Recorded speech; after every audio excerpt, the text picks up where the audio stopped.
essas regras que eu vou te mostrar aqui, elas não necessariamente são regras que vão se seguir em todos os desenhos, mas em linhas gerais elas serão. Então a primeira coisa é a linha de contorno, que é essa linha preta aqui.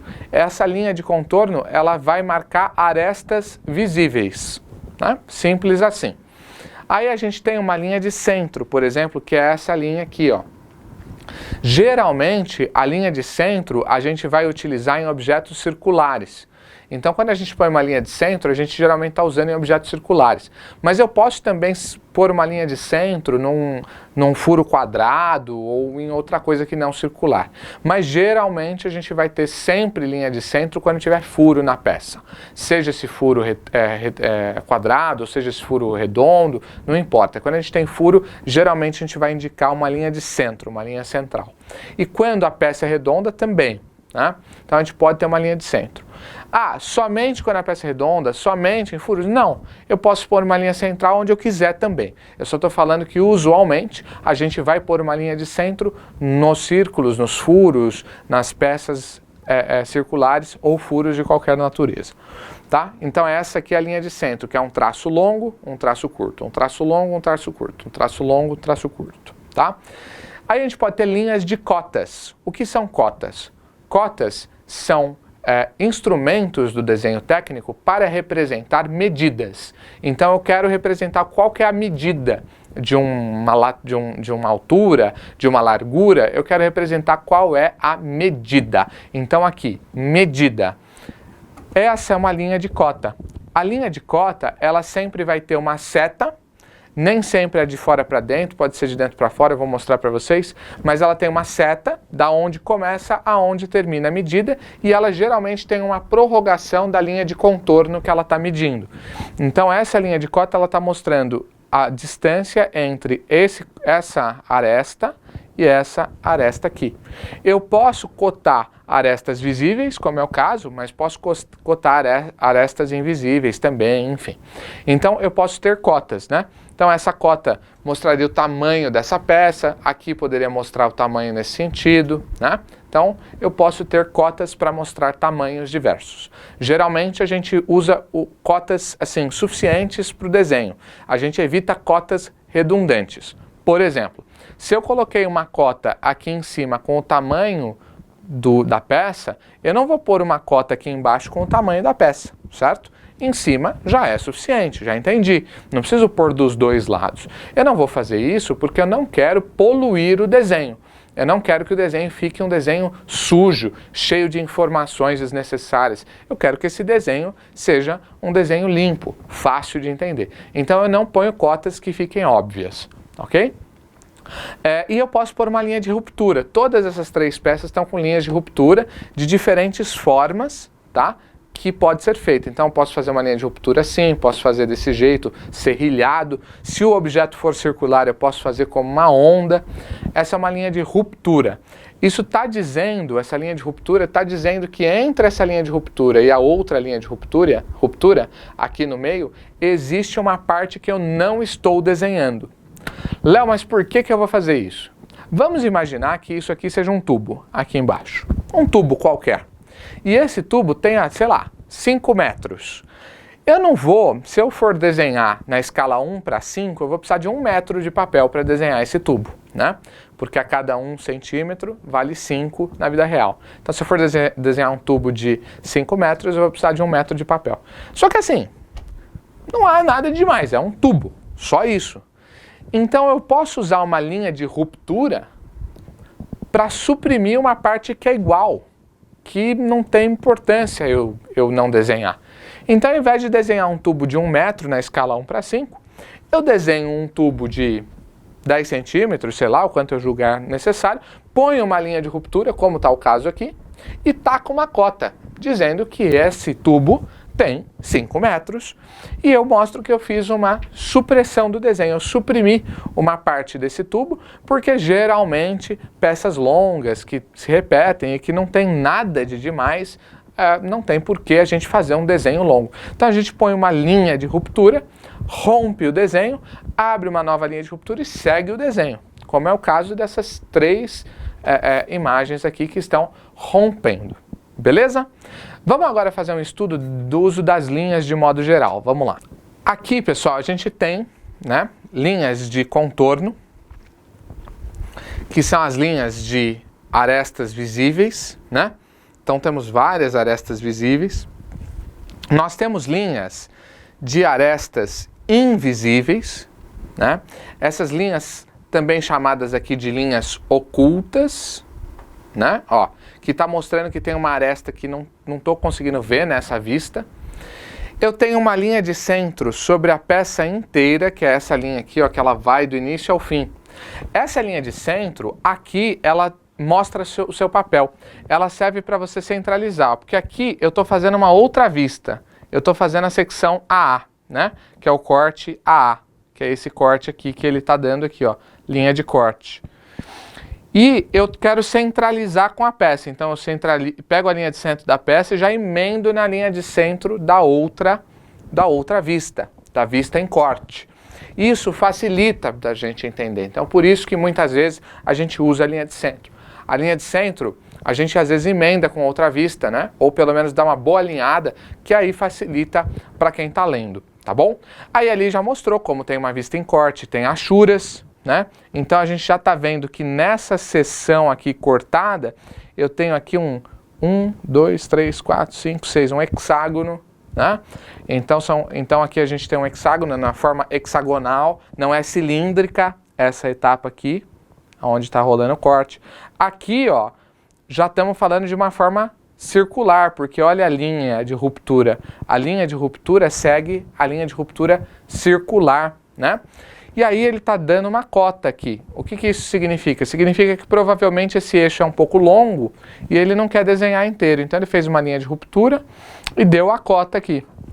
Então ele poderia dizer qual o tamanho, né, nessa linha de cota. Tá vendo? Então isso é muito interessante. Beleza?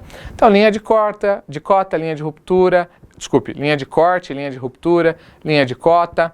A gente pode também ter uma linha líder, que é uma linha que chama para uma linha de chamada ou uma caixa de chamada. Então eu posso fazer uma linha líder, que eu quero puxar uma nota para alguma coisa. Então eu puxo uma linha que chama-se linha líder, tá bom? Então essa é uma forma da gente conseguir entender. As linhas fantasmas, elas podem ser, como essas aqui, utilizadas para mostrar uma peça que pode se encaixar ali, mas não está ali, por exemplo. Né? Então as linhas fantasmas, elas têm os seus conceitos, ela tem um conceito que é um pouco variável, mas provavelmente o que ela está querendo dizer é que essa peça aqui, ó, que é circular também, ela está sendo encaixada aqui posteriormente. Ela, na verdade, ela não está exatamente aqui. É uma linha fantasma, tá bom? Muito comum em manual de montagem, em manuais que mostram as peças se mexendo, vamos pôr assim. Tudo bem?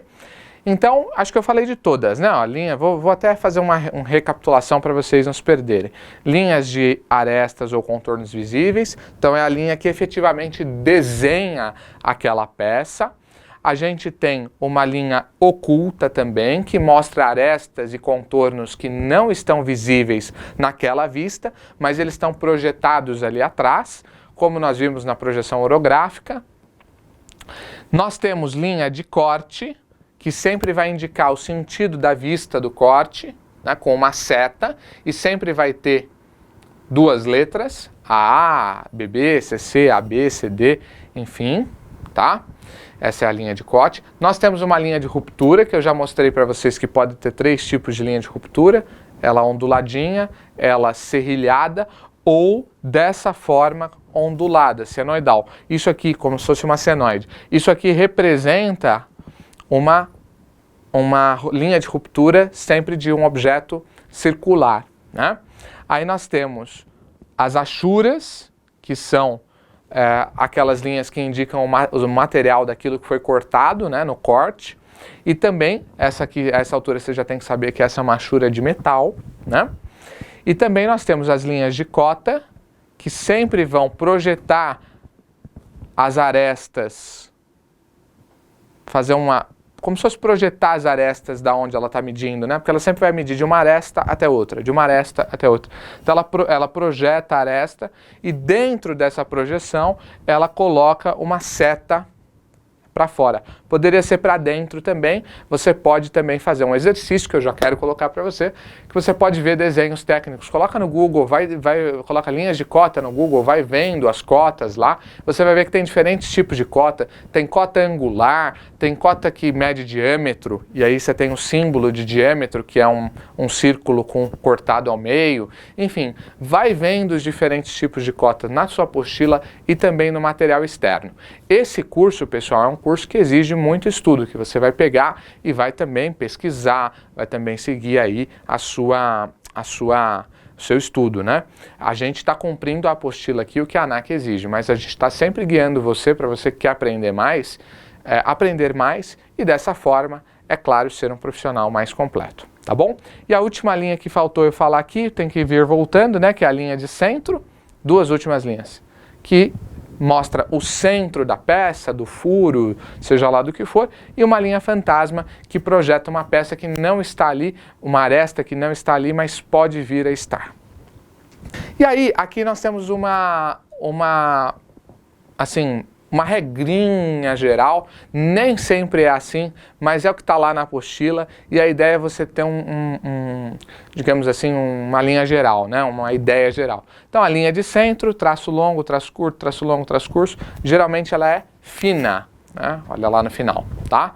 Cotas, então geralmente elas são assim, elas também são linhas finas, as cotas. A linha líder, que é aquela que puxa para uma nota, né? Como a gente viu aqui, ela puxa para uma nota, ela pode puxar também para uma, como nós vimos aqui no começo da aula, para uma vista em detalhes, é uma linha líder, ela também é fina. Uma linha de ruptura longa, que é a linha serrilhada lá que eu falei para vocês, né? Ela é fina. Uma linha de ruptura curta, geralmente, quando a gente tem uma ruptura curta, também ondulada e grossa. Essa linha de ruptura curta a gente está vendo aqui, ó, linha de ruptura curta, linha de ruptura longa, quer dizer que esse objeto é maior, e tem essa linha aqui que é uma linha curva, que ele não vai indicar aqui, mas a gente vai usar ela como grossa também, tá bom? A linha fantasma, ela é um traço longo, dois curtos, um traço longo, dois curtos, e ela é fina, beleza? As achuras geralmente são finas, sempre respeitando o material. A linha oculta, que vai mostrar uma aresta não visível, uma aresta que está ali, mas naquela vista ela não está visível, ela está oculta, vai ser uma linha pontilhada normal, de espessura média. Você pode ter uma linha ponteada média. Essa linha ponteada pode ser utilizada para a gente fazer um quadrado de nota, para a gente fazer uma série de coisas. A gente pode ter, sempre vai ter, né, na verdade, uma aresta, um contorno visível, vai ser sempre grossa. A gente pode puxar uma linha de referência também, que ela é uma linha, um traço longo, dois curtos, um traço longo, dois curtos, bem parecido com a linha fantasma, também vai ser grossa. Essa linha de referência a gente pode usar para alinhamento de desenhos, para puxar uma referência para um lado ou para o outro, enfim. Plano de corte, a gente sempre vai usar uma linha extra grossa, sempre com essas setas para onde você está querendo ver, da onde o observador está vendo. Nesse caso aqui ele está vendo de cima para baixo, né? Plano de vistas, bem parecido com a linha de corte, também extra grossa, mesma ideia. E a gente pode ter um plano de corte complexo, que é quando o corte não é reto, ele é um corte que não é linear, né? Ele é um corte que tem ele passa por várias formas. Vocês podem ver um corte complexo dessa forma. Tudo bem? É muito importante, pessoal, entender que não é regra. Eu vi uma linha de corte fina. Está errado? Olha, é preciso observar a ANR, as normas regulamentares, a ABNT, seja lá o que for que aquele desenho está respeitando, para ver se ele está certo ou não, tá? Mas o que eu costumo dizer, o desenho técnico é amplamente utilizado em muitas coisas, no mundo inteiro. É impossível a gente normatizar e falar, todo mundo que for fazer uma linha de corte vai fazer uma linha de corte grossa, extra grossa. Não tem jeito. Então a nossa apostila está trazendo aqui para nós o que é mais usual. Mas não quer dizer que você nunca vai pegar um desenho diferente disso. Não. Muito pelo contrário, você vai pegar desenhos diversos com bibliotecas diversas. O mais importante é você ter uma ideia. É evidente, se você for fazer uma linha de corte, Pô, deixa ela um pouco mais grossa. Uma linha de centro vai ser mais fina do que uma linha de contorno ou arestas visíveis, né? Ó, aresta e contorno visível, ela é grossa. Enquanto uma linha de centro, ela tá aqui, ó. Linha de centro, ela é fina. É claro, eu não quero que no meu desenho as linhas que não importam muito chamem mais atenção do que as que importam. Então é claro que eu quero que a minha aresta visível fique bem contornada, tá vendo? Mas esse aqui é um exemplo, ó. A linha de corte, ela não tá extra grossa. Ela tá mais ou menos grossa como contorno. Entende? Pode acontecer. A linha de centro aqui tá um pouquinho mais fina. É mais correto. Então é evidente que as arestas e os contornos visíveis, eles têm que ter mais atenção, eles têm que chamar mais atenção do que, por exemplo, uma linha de centro, tá certo? Então, é mais ou menos essa ideia que essa tabelinha que está na sua apostila traz aqui para você.